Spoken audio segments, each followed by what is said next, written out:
There we go.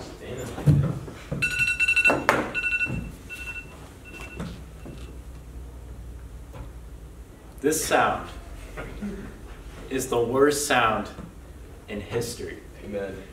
That's the sound of my alarm. Each morning I wake up to that pinging noise and I am totally enraged. Sometimes I punch pillows, sometimes I kick my door. I just don't want to get out of bed.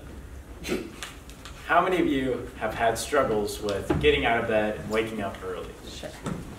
So a couple of us.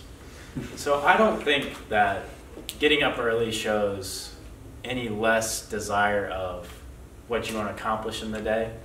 Because some people work better later in the day and work harder, but just getting up early is a struggle for a lot of teenagers.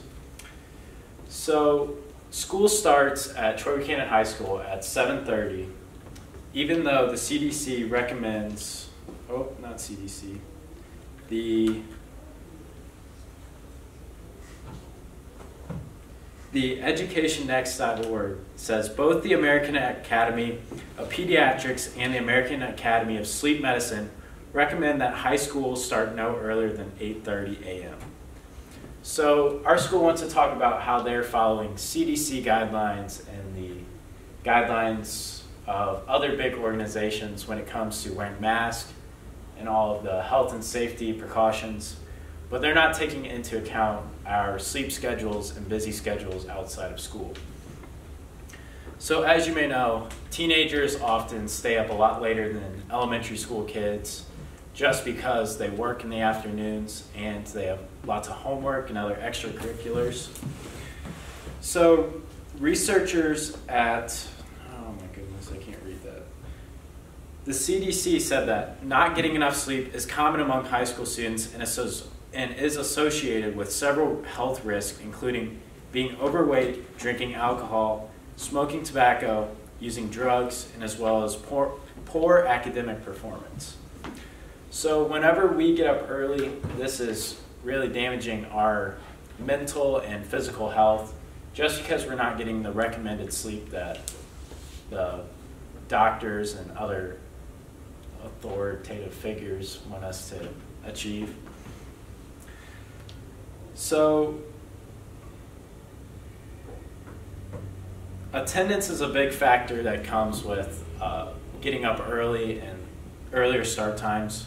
So researchers at the University of Washington said that they did a study on the change. They went an hour later from 8 o'clock to 9 o'clock for a school in Washington. They researched that attendance went up significantly and ultimately made the school a lot better and more happier. Kyla L. Wallstrom says that teens need about 9.25 hours of sleep every night. How many of you get 9 hours of sleep every night? Oh yeah, more than that. Are you a teen? No, I'm not. You're right. You're right. So I think 44. right now I'm running on 5 hours of sleep just because I had to. Homework? No. Xbox. He was on TikTok.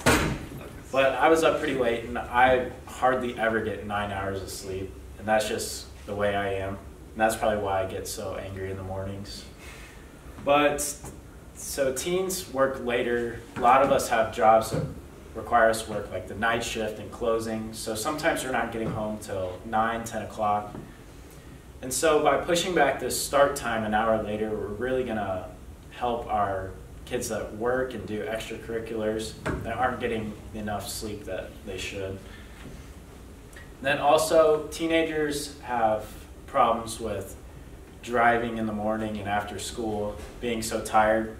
So another study by Fred Danner, he did a study, same thing as the University of Washington, but he studied the crash rates among teens after they changed the start time, and it actually decreased by 16.5% after they bumped up the start time.